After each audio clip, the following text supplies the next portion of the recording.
여러분 반갑습니다. 오늘 강성률 철학TV 제50강은 공자는 논어를 쓰지 않았다. 공자로서는 세 번째 강의가 되겠는데요.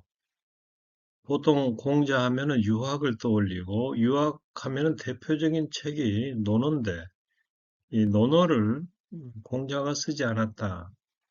좀 이상하게 느껴지겠지만 그건 사실입니다. 오늘 먼저 차례를 말씀드리면은 유학의 서적은 삼경이 있습니다. 세 가지 경전이죠. 역경, 시경, 서경. 여기에 춘추 사기와 얘기를 보태면은 오경이라고 하겠습니다. 오늘 이 시간에는 사마천의 그 사기 이야기를 좀 상당한 부분 할애했습니다. 두 번째 유학의 서적으로는 우리가 잘 아는 사서라고 그러죠. 논어대학 중용맹자. 논어가 이제 사서 가운데 들어갑니다. 자, 먼저 세계 4대 성인들이 있는데 이분들에게 저서가 있을까요? 예를 들면 석가모니가 불경을 썼다. 그렇지는 않죠. 석가모니가 죽은 후에 결집이라고 하는 그 제자들이 모여서 회의를 하고 거기에서 거르고 걸러서 이제 대장경 같은 말하는 불경을 만들어낸 겁니다. 또 예수가 성경을 썼다고 빡빡 이기는 사람이 있다면은 얼마나 우습겠어요. 성경은 예수 이전에 있었습니다. 구약이 있었죠. 그래서 예수도 그 성경을 읽고 자랐는데 이제 신약은 예수가 십자가에 처형된 후에 그 제자들에 의해서 기록된 책이 되겠습니다. 그래서 구약과 신약 사실은 그 예수가 직접 관여한 건 없어요. 또 소크라테스의 대화로 가니까 이 책을 소크라테스가 쓴 걸로 생각하기 쉬운데 소크라테스 역시 석가모니나 예수처럼 저서를 남기지 않았습니다. 그렇다면 이 책은 누가 썼을까요? 플라톤이 썼습니다. 플라톤이 그 스승과 그 제자들의 그 언행을 기록한 책이죠.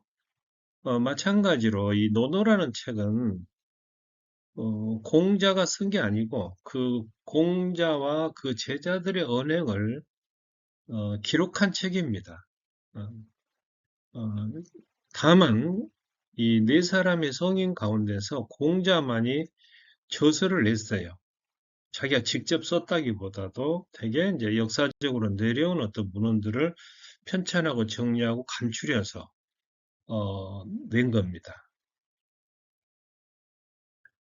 자, 유학의 서적은 보통 삼경사서, 오경사서 뭐 그렇게 부릅니다만은 먼저 삼경에 대해 알아보면 이제 세 가지 경전이란 뜻이니까요. 역경, 시경, 서경이 들어갑니다. 먼저 역경이란 말은 이 역자는 이제 바꾸다, 변화한다 이런 뜻이죠. 그래서 역경을 주역이라고도 부릅니다. 이 책은 전복을 위한 책, 말하자면 점을 치기 위한 책이에요. 그러니까 우리나라에서 이제 사주 관상을 본다, 무슨 점을 본다 하면은 대개 이제 이 주역을 중심으로 한 경우가 많습니다. 왜냐하면 세계의 변화에 관한 원리와 거기에 인간의 어떤 생사화복을 갖다가 접목시키다는 거죠. 그래서 이 역경은 유교에서뿐만 아니라 도교에서도 경전으로 삼습니다. 근데 주역이라고 우리가 부르는 것은 주나라뿐만 아니라 그때 각 나라마다 그 점을 치는 이 역이 있었다고 그래요. 그렇기 때문에 이제 다른 나라와 구별하기 위해서 주나라의 역을 특별히 주역이라, 이 주자가 주나라 주자입니다. 주역이라 이렇게 부릅니다. 중국 고대에는 점을 칠 때 거북의 이제 배딱지 이렇게 갈라지는 모습이라든가 짐승의 뼈 이런 걸로 점을 쳤다고 그래요. 특별히 그 주나라 시대에는 서죽이라고 그래서 대나무 갭이죠, 대갭이죠. 이걸 가지고 이제 점을 치는데 길흉을 판단하는데 사용을 한 겁니다. 그래서 이러저러한 것을 해설한 것이 바로 역경인데 음양의 원리를 갖다가 이제 적용을 하는 겁니다. 그래서 64개가 이 그림입니다만은, 그러니까 공자 이전에, 춘추시대 이전에 신화시대 복희씨가 8개를 만들고, 그 다음에 문왕이 64개를 만들었다. 그런 설이 있습니다.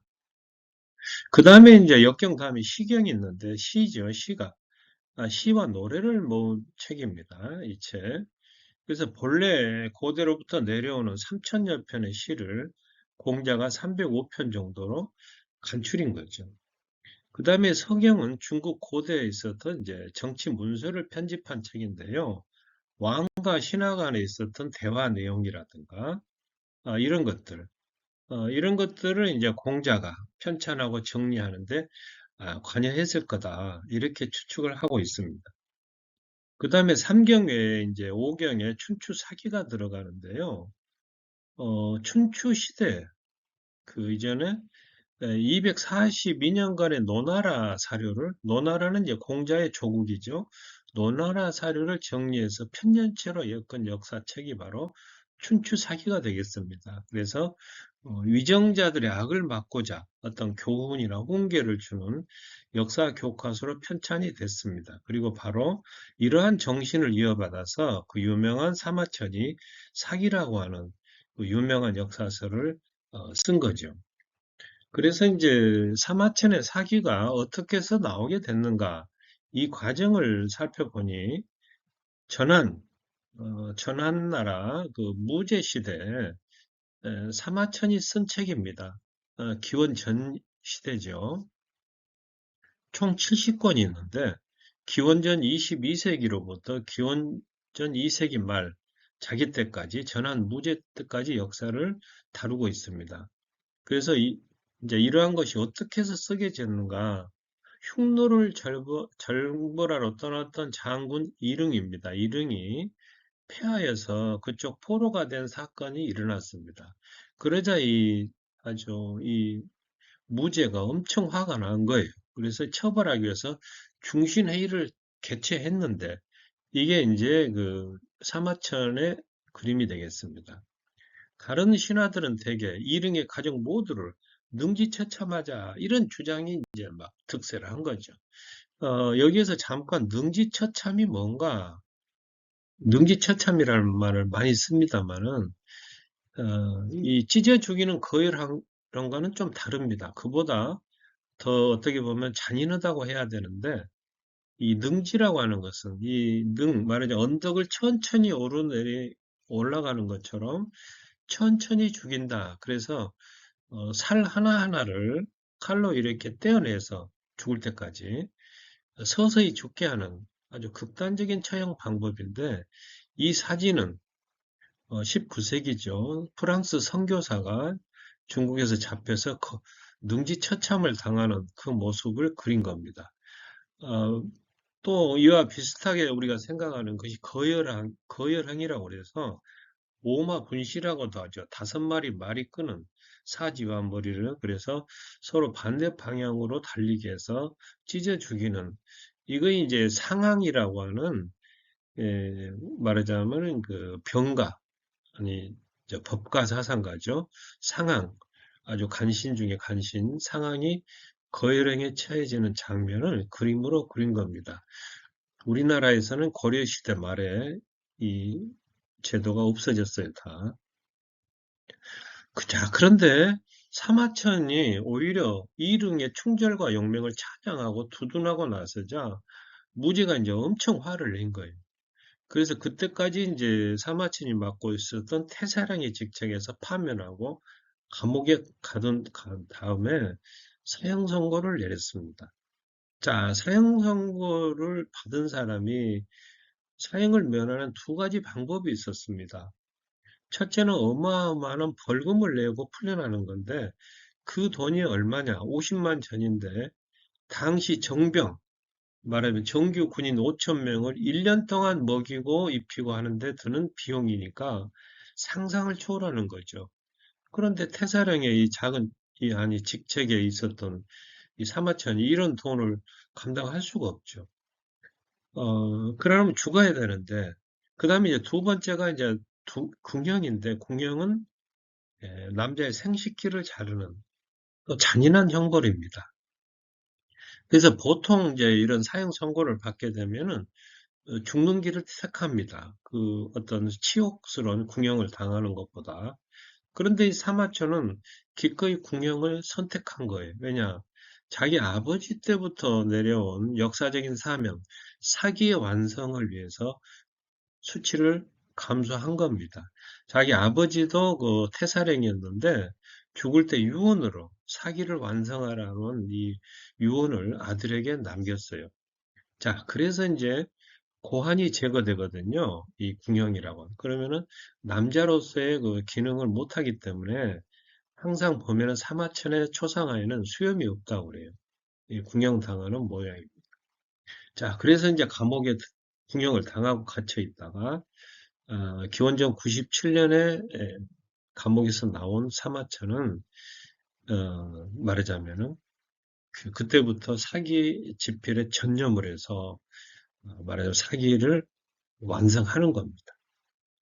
야, 그렇게 되자 그 사이에 어떤 일이 있었냐면은 사마천을 모함했던 이 광리란 사람이 여동생이 낳은 무죄 서자를 황제로 옹립하기 위해서 난을 일으켰어요. 그런데 이 난이 실패하고 그 자신뿐만 아니라 구족, 삼족이 아니라 구족이죠, 구족. 구족을 멸망당하는, 멸문죄화를 당하는 사건이 있었습니다. 여기는 이제 사마천이고 사기의 모양입니다. 자, 그렇게 되자 무죄는 자기가 벌을 주었던 사마천을 위로하는 거예요. 미안했던가 보죠. 그리고 환관 중에 최고의 관직인 중서령, 어, 그 전에 맡았던 태사령보다 더 높은 직책에 이 사마천을 임명했습니다. 완전히 명예를 회복한 거죠. 자, 그럼에도 불구하고 사마천은 그 사기의 내용 중에 무죄의 심기를 거스릴 만한, 비위를 상할 만한 내용이 들어있었기 때문에 직접 발표하지 않고 딸에게 이 책을 맡깁니다. 그리고 세월이 무죄가 이제 죽고 나서 10대 황제 선제가 때 이르자 외손자 양훈에 의해서 이 책이 이제 널리 퍼지게 된 거죠. 다시 본론으로 돌아와서 삼경을 말씀드렸죠. 역경, 시경, 서경. 여기에 이제 춘추 사기가 들어가고 역사책이 그와 관련해서 이제 사마천의 사기에 대한 말씀을 드렸고, 오경 중에 마지막에 이제 얘기가 있습니다. 이 사람은, 아니, 이 책은 제목에서 보듯이 예절에 대한 모든 기록이에요. 그래서 춘추 사기와 얘기를 합쳐서 오경이라 이렇게 부르는데요. 자, 얘기는 공자와 그 후학들이 지은 책들이라고 볼 수가 있는데, 진시 황제가 일으켰던 야만적인 분서경유 이후에 이런 것들이 다 흩어져 버린 거예요. 그러다가 이제 한나라 무제시대에 제후 하간원 왕이 131편의 저작들을 모아서 정리한 겁니다. 그래서 이제 그 다음에 이제 선제시대에는 유향과 대덕, 대성 형제들이 그걸 증보, 말하자면 보태거나 간추린 것이 바로 얘기인데요. 그 내용을 보면은 왕조의 제도, 상복, 동작의 규칙, 이에 대한 해설, 예학의 이론 등이 적혀 있습니다. 얘기죠, 얘기. 자, 그 다음에 이제 오경 다음에 유학의 서적으로는 사서라고 있는데요. 그 중에 논어가 들어갑니다. 논어, 대학, 중용, 맹자인데요. 논어. 논어라고 하는 책은 공자와 그 제자들의 언행을 기록한 책입니다. 그래서 모두 20편으로 되어 있고, 이 우리나라 조선시대에는 오경보다 사서를 더 중요시하는 이 주작이 등장했습니다. 그래서 이 논어는 시골 벽촌, 시골에까지 어린 학童들까지 배우게 됐다는 거죠. 그래서 저희도 어렸을 때 이제 동네에서 서당이 있었는데 서당에 가면은 이제 천자문 외우는 소리도 들리고 아마 그 다음으로 논어 같은 이 유학책을 배우지 않았을까 그런 생각을 해봅니다. 그 다음에 이제 사서 중에 중용이 있는데요. 이 책은 공자의 손자였다고 그랬죠. 이 자사같이 쓴 책으로 알려져 있습니다. 그렇다면 중용이라고 하는 것이 뭘까요? 중용이라고 하는 것은 내가 남에게 베푸는 말과 행동 또는 감정 표현에 부족하거나 지나침이 없었는지 살피는 겁니다. 그래서 그 상황에 맞게 적절하게 행동하는 거. 그래서 이것이 이제 오륜에도 적용이 되는데요. 예를 들면 부부관계, 부부유별, 그 다음에 부자 유친이죠. 그 다음에 군신유의, 그 다음에 부흥유신, 친구들 사이에는 신뢰가 있어야 한다. 신임이죠. 어, 장유유서 여기. 어른과 아이 사이에도 순서가 있어야 한다. 부모유신, 친구들 사이에는 신뢰가 있어야 한다. 이런 것들이 다 말하자면 중용이라고 하는 덕을 적용하면은 들어맞는다는 겁니다. 그래서 중용이라고 하는 것은 무조건 상대 의견에 찬성하는 게 아니고 만약에 상대가 잘못을 저지를 때는 정중하게 지적해 주는 것도 중용이라는 겁니다. 자기가 세운 원칙을 지켜나가되 상황에 따라서 세련되게 표현하는 것.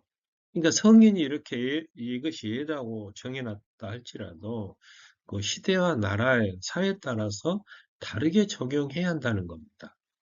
그래서 여기에서 나오는 것이 과유불급, 지나친 것은 미치지 못함보다 못하다 이런 뜻입니다. 그러니까 잔이 이렇게 모자란 것도 문제지만 차고 넘치는 것은 더 문제지 않습니까?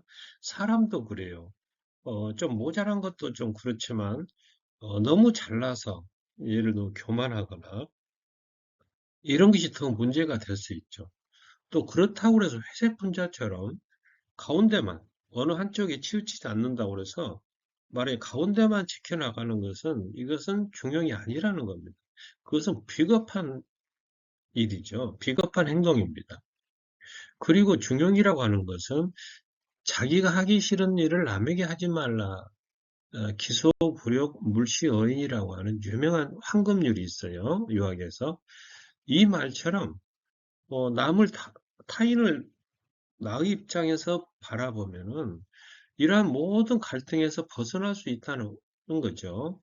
우리 사회에 갈등을 일으키는 곳이 많이 있습니다만은 이 젠더 갈등이 있죠. 남녀 간에 젠더 갈등이 일어나서 사회가 또 시끄러웠습니다.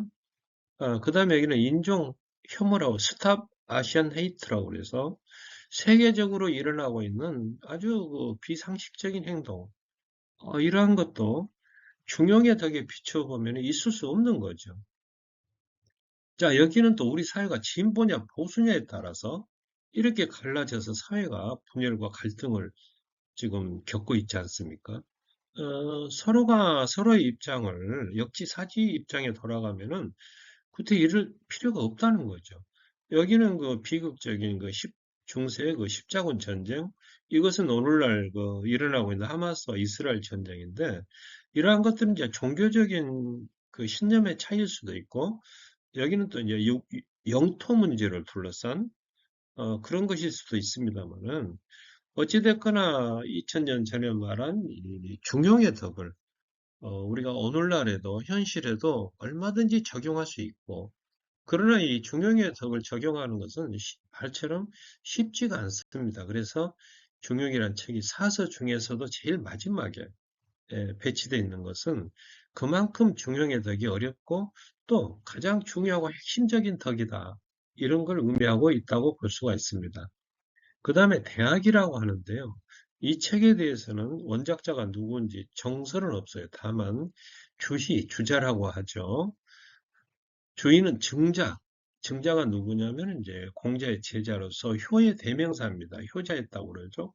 증자와 관련이 있고 또 증자의 그 제자이자 공자의 손자인 여러 번 나옵니다. 자살한 사람이. 이 사람의 문인들이 작성했을 거다. 이런 견해가 이제 우세합니다. 그래서 지금까지 말씀드린 이 사설을 시대적으로 이제 제작된 순서를 보자면 논어, 중용, 대학, 맹자입니다. 자, 대학의 내용을 살펴보자니 그 내용은 첫째 자기 수양을 완성하고 사회의 질서를 이루어가는 과정을 보여주고 있는데요. 자, 대학이 뭘까요? 첫째는 그 통치자의 학문이라는 설이 있고 인격자의 학문이라는 설이 있습니다. 주자는 이런 말을 하고 있습니다. 대학은 수학을 마치고 태학, 당시 그 대학이었죠. 옛날에. 태학에 입학하여 처음 보이는 개설사다. 그러니까 이걸 바꾸어 말씀드리면은 오늘날 대학교의 기본 교양 교재와 같은 성격이다. 이렇게 말씀드릴 수 있습니다. 그래서 오늘날 우리가 대학이라고 부르는 이 이름도 아마 여기서 나오지 않았을까 그런 생각을 해봅니다. 대학의 내용을 요약하자면은 한마디로 수기친인데요. 이 말은 자기를 수양한 후에 백성을 다스리라. 그리고 이것을 이제 요약한 것이 삼강령과 팔조목인데요. 먼저 3강령은 명명덕, 자기의 밝은 덕을 밖에 드러낸다. 신민, 자기의 밝은 덕으로 백성을 새롭게 한다. 지어지서는 최선을 다하여 가장 합당하고 적절하게 처신하고 행동한다. 말하자면 수기와 관련된 내용이라고 볼 수가 있습니다. 그 다음에 이제 8조목을 요약하자면 경물치지와 수신제가 치국 평천하라고 하는 우리가 잘 알고 있는 용어인데요. 먼저 경물이라고 하는 것은 세상 모든 것의 이치를 찬찬히 따지는 걸 말하고 치지라고 하는 것은 그렇게 함으로써 어떤 지식과 지혜가 극치에 이르게 한다. 경물치지. 그 다음에 성의, 정심, 의지를 성실하게 다지고 마음을 바로잡는 것. 오늘날의 교육과 다르게 유학의 교육의 특징은 항상 도덕감을 불어넣는 거죠. 자기 자신의 수양을 먼저 아주 급선무로 먼저 강조를 합니다. 그 다음에 이제 여기도 수신이 나오지 않습니까? 그런 다음에 제가 집안을 화목하게 하고 나라를 다스리고 그 다음에 천하를 평하게 하는 것. 중국이라는 나라는 각 나라가 따로 있고 중국 전체를 할 때 이제 천하라고 얘기하거든요. 그래서 그 천자란 말을 쓰지 않습니까? 중국의 황제를. 그래서 이제 오늘날 수신제가 치국 평천하 이 순서를 이게 거꾸로 되면 안 되고 이게 순서가 지켜져야 돼요. 수양이 잘 된 사람, 그리고 자기 자신의 집안, 가정을 잘 다스리는 그런 사람이 백성의 지도자가 돼야 한다. 그래서 집안 문제, 자식 문제, 본인의 어떤 처신 문제를 둘러싸고 공직자에서 낙마하는 경우가 얼마나 많습니까? 자, 사서 중에 마지막은 맹자인데, 맹자는 말 그대로 맹자가 쓴 책일 수도 있지만, 맹자가 죽고 난 후에 그의 문인들이 기록한 설이라는 또 주장이 있어요. 여기 보면은 이제 주요 내용이 성선설이 있죠. 인간의 천성은 선하다고 하는 것. 그래서 인간이 악해진 것은 후천적인 제도의 잘못이다. 그렇게 얘기를 하는 맹자의 주장이고, 왕도 정치는 힘이나 권력이 아니라 어짐과 의로움으로 다스려 나가야 한다. 도덕 정치를 말합니다. 그래서 이러한 사상을 포함해서 모두 총 7편이 있습니다. 오늘 강의를 정리하도록 하겠습니다. 유학의 서적에는 삼경, 역경, 시경, 서경이 있고 여기에 춘추, 사기, 역사책이죠. 예절에 관한 책을 합치면은 5경이 됩니다. 사마천이 썼던 사기에 대한 말씀을 잠깐 드렸고, 그 다음에 이제 두 번째로 유학에서는 사설하고 있습니다. 논어 대학 중용 맹자가 있는데, 논어는 이 공자가 직접 쓰지는 않았다는 얘기고, 그 밖에 다른 책들에는 말하자면 몇 가지 책에는 공자가 이러저런 역할을 하고 있습니다. 편찬했다거나 간추렸다거나 정리했다거나. 오늘은 여기까지 말씀드리겠습니다. 여러분 시청해 주셔서 감사합니다.